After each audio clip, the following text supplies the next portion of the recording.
Hi everybody, it's Chrissy Sawyer here again. Welcome back to another week of madness and crazy. How are you? How was your weekend? I had a bit of an explosion this weekend and it started with this post. I don't know if you can see this. Oh, it's gone all green.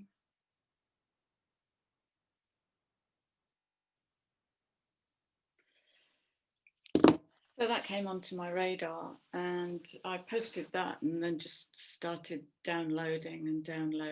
And so I've pulled a few cards to open up this space for those who are working with their rebirth at the moment. And I pulled these yesterday and I was in the middle of cooking lunch, so for me it just wasn't an appropriate time. So let's see if we can get into this energy. And then this morning, having pulled these cards yesterday, this morning I was sent a beautiful meditation, which I'm going to try and piece together as I remember it. And if I have time today, I'll record that and get that out before the end of the day.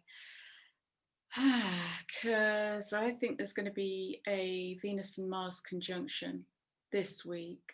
So this is a perfect time to start moving into this cosmic heart, the alignment energy. So without further waffle, I pulled some cards yesterday. And then I pulled a card from another private deck of mine, which is the White Light Oracle by Alana Fairchild, which is a stunning deck. It's absolutely stunning. And the card that came out was this. And for me, this is kind of the collective healing that's going on at the moment. So I'm going to read just the first paragraph because, you know, she can say it much better than I can. So, you are being healed from guilt and fear. Such emotions will no longer steal your personal power or dissuade you from confidence, happiness, and realizing your own worth. No matter how unlikely it may seem, you are going to emerge from a spiritual winter into light and life. The divinely ordained time for your liberation, healing, and emergence is much closer than you realize. Abundant blessings are stirring and shall soon manifest. So I went to my Crystal Oracle deck, and what's come out is absolutely beautiful. So when we talk about guilt and fear, stealing personal power, guilt and fear are such debilitating emotions. And what they do is they keep our focus actually from ourselves. They keep our focus on the should, on doing this thing because I should, doing this thing because it's a nice thing to do, doing this thing because of obligation, doing this thing because if I don't do this thing, you might see me in a different way and I'm not ready. I don't think I'm ready for you to see me as honestly as that. Guilt and fear, they're powerful emotions, and they do rather lean on the paradigm of what's right and wrong, what's good and bad. When really it's all about the experience and what the soul can bear, and indeed what the soul has come here to learn. And whatsoever we are serving a system that wants us in the should, we're not serving ourselves. So for me, this whole message is about, how do I serve myself? How am I loving to myself? How am I in empowered service to myself without the shame and the guilt, without the guilt and the fear of being seen as, insert words here. Okay. And the crystal on this card is rhodonite. There in the middle. So empowered service is kind of, it's that I've got my back energy. It's that, what do I need the most right now energy. And it's the energy that can only be harnessed when we're not distracted by what's going on in the system, by the constant terror and fear injections that keep our mind pulled away from this.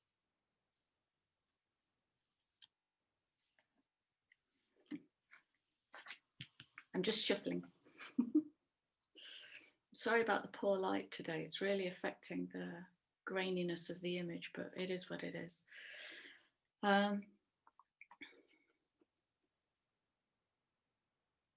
Support, yes, by all means, have a support network. If you're going to do the deep work, we're in Scorpio season, it doesn't get deeper.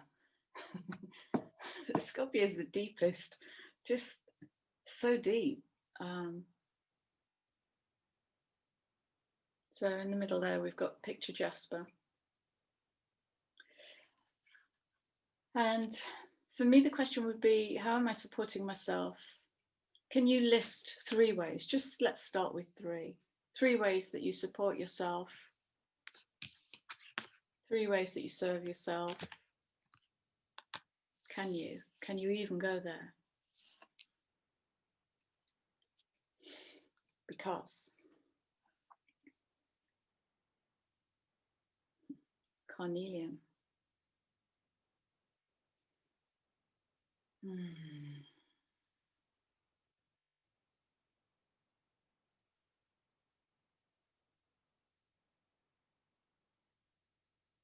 So I'm tuning into a point actually between the sacral and the base chakra. Real lower belly, underbelly.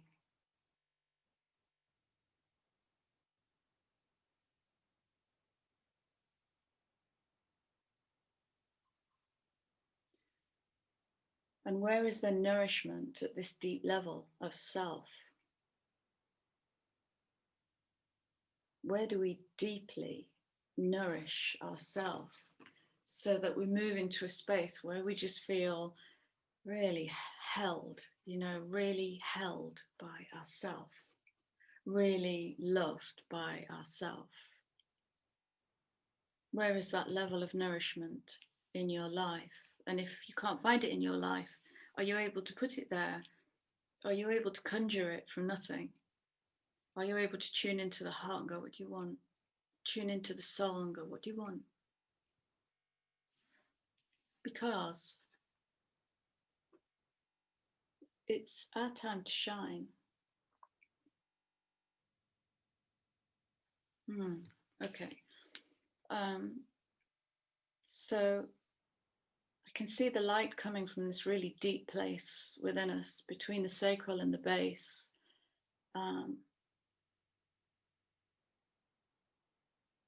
That's moving again. It's moving to sacral.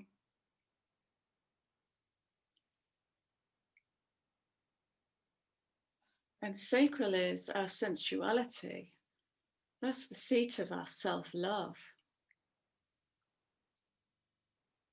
It's where we express from. It's creative sexuality. It's nothing to do with sex.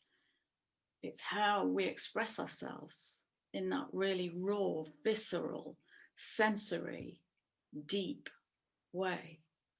And when we shine a light from that space,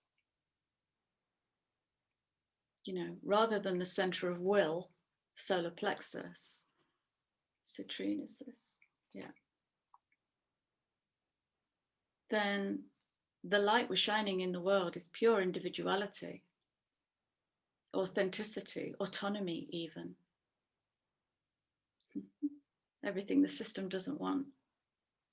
It wants us alone. alone but not autonomous, alone and alone, you know, or together but not authentic, together and behaving, together and capitulating. It wants that. And we're breaking, it's breaking, we're breaking out. I'm seeing so many people like find their own light switch. It's the most remarkable thing. I want to leap for joy on their behalf. So yeah, time to shine, time to self-love, like in a big way, in a big way. And self-love you'll find in the beingness of life rather than the doingness. The doingness a lot of the time can come from guilt and shame. You can have your pudding when you've eaten your greens. It's that kind of mentality. You can have your rest when you've done a hard day's work. I keep hearing the phrase hard work, and it's like, oh, really? Are we still going there? Hard. What? What's with the hard? That's, you know, are we still cracking rocks down a rock mine? Are we still mining? Nope.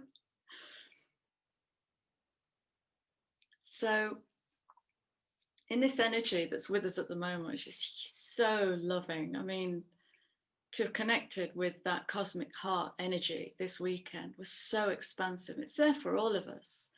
And like I say, that's, I'll try and get that meditation. It's cosmic heart meditation out today. And the underlying card for this reading.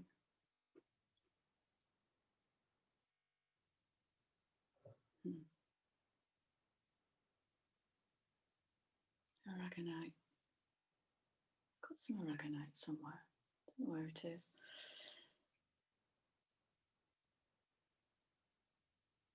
And with this I get, because people often say to me, but I do rest, I just don't feel rested. What are you resting? Are you just resting the body? Because you need to stand the mind down at some point. You need to say to the mind, it's okay, you can come back now. Stand down, rest, sit, drink tea. Because we're checking out for a while. It's okay to rest the mind. It's the mind that keeps us exhausted. I often use the analogy of getting in a car and switching everything on without driving and expecting the battery to last. It's not. It's going to get depleting or operating all of these systems. You know, we're very complex, emotional system and lymphatic system, endocrine system, musculature, brain, mind, heart, body, soul. There's a lot going on. We're hugely complex, amazing beings. We live in a society where the mind has taken over and has become disengaged. And one of the processes in this meditation actually was to get the heart and the mind in the same space. So, it's feeling like quite an active, dynamic week. So this might be the perfect message of rest. Deep rest. And when you rest, bring your awareness in and down. Just drop into the body, like at a molecular level, and sit. The mind will come in and get busy for you. Let it sit. Keep your focus in. You can't stop this. You can stay with this. And it's just a case of, you know, I often do this with clients. When I come in and I interrupt them, what I'm doing is I'm pointing the mind in a different direction. That's all I'm doing. Because the mind's on a tramway, you know, it can only go in one direction based on repetition and habit. So when I come in and interrupt, I'm just knocking the mind into a different direction. So if we keep pointing inwards, taking our focus inwards, the mind will follow. The mind will follow. And there were 3 others. Let me just see if this is going to be a different reading. I'm conscious of time, as always.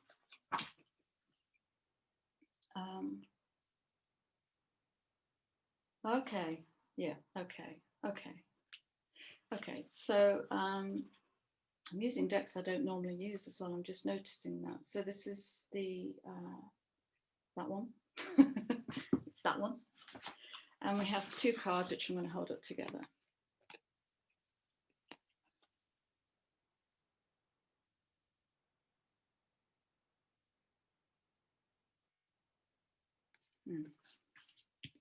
With that.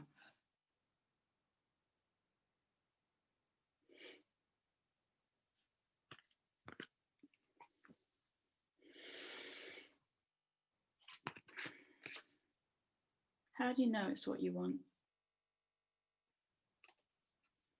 I once worked with a businessman a while ago, and I said, and he kept talking about there, like some far off distant land when I get there.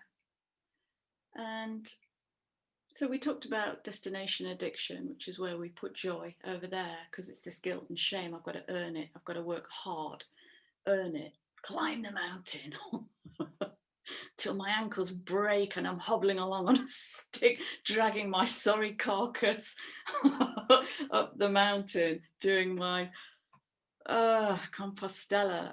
Why can't it be a joyful experience? Why can't you glide? So what this is doing for me is it's asking the question of the solar plexus, of that center of will, that masculine creative center. Whose will?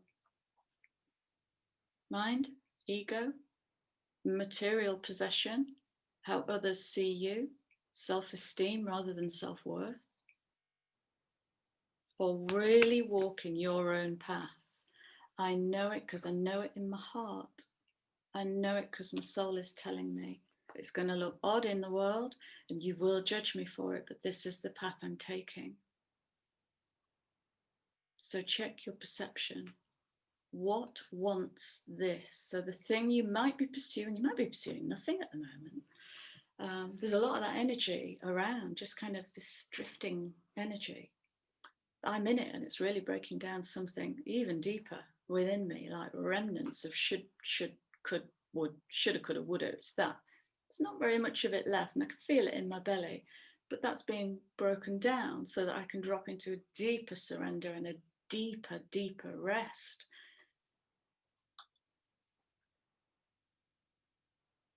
So in that space, and as we refocus our attention down into the body, the heart will tell you what it wants. And I said to, sorry, come back. You see, it's this lovely willowy energy. And I said to this businessman, so what does success look like? And he said, well, having everything. Well, what does that mean? And everything he named was material. The car, the house, the holiday, the wife, and I said, great. And how's that feel? Pause. Is that your dream? No. Horrible. But it's that kind of awakening that we're in. We're tearing down our own houses of cards, our own, where we've capitulated to the system that will put us up there if we've got it all. You know, and that's all breaking. It's looking very, very different now, the structure. So yeah, solar plexus perception. Check where it's coming from. What is driving you? What is my motivation in this? Okay. And ever so abruptly, and without even a kiss goodbye, I absolutely have to go now. But I may be back later on in the day if time allows. So lots of love. Get a cup of tea and sit with it. Get a cup of tea and sit down for 5 minutes. And nothing. I love you guys. Thank you for being here. See you again soon. Bye.